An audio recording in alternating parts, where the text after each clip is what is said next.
What is the approach to achieving an agreement between parties who lack mutual trust? To understand the answer to this inquiry, let's delve into the concept of cryptocurrencies and their underlying technology, distributed ledgers.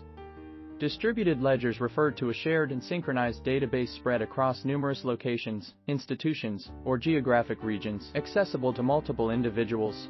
The primary drawbacks of this database type are as follows.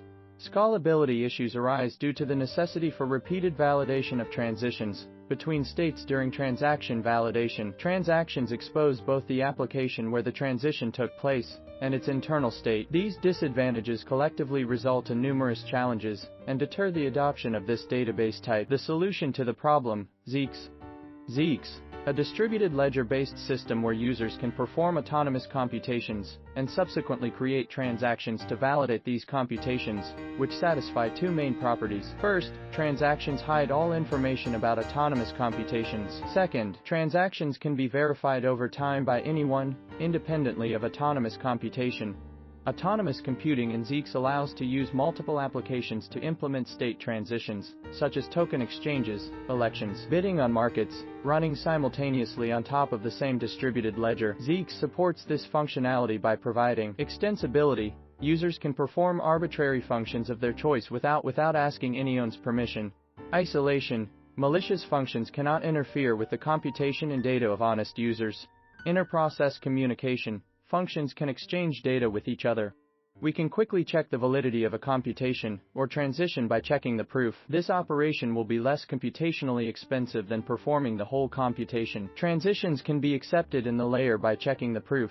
A record nanokernel, RNK, is a runtime environment that works with units of data called records. A record contains a data payload, a birth predicate phi-b, and a death phi-d. Records are created and used by valid transactions.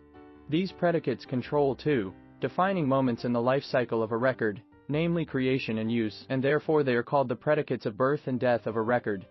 A transaction in a distributed ledger uses some old records and creates new records in a way that is consistent with the record nanocore. Transaction contains only serial numbers of used records, commitments of created records, and proof with zero disclosure. All serial numbers in the distributed registry are collected in a list that cannot be used twice, since the same serial number is displayed each time a record is used. The foregoing definition enables predicates to see the contents of the entire transaction, and hence to individually decide if the local data is valid, according to its own logic. New cryptographic primitive protocol to perform computations in a distributed registry. The DPC scheme supports a simple programming model in which data units, called records, are linked to scripts, arbitrary programs, that define the conditions under which a record can be created and used. DPC data structures include three parameters: addresses, transactions, record contents. A transaction in a distributed ledger uses some old records and creates new records in a way that is consistent with the record nanocore. Transaction contains only serial numbers of used records, commitments of created records, and proof with zero disclosure. All serial numbers in the distributed registry are collected in a list that cannot be used twice, since the same serial number is displayed each time a record is used.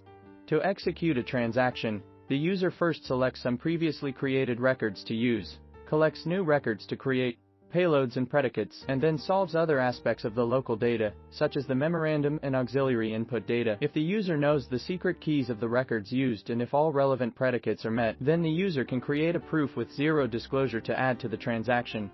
In general, the transaction shows only the number of records used and the number of records created, as well as any data that was intentionally disclosed in the transaction memorandum, or shows nothing.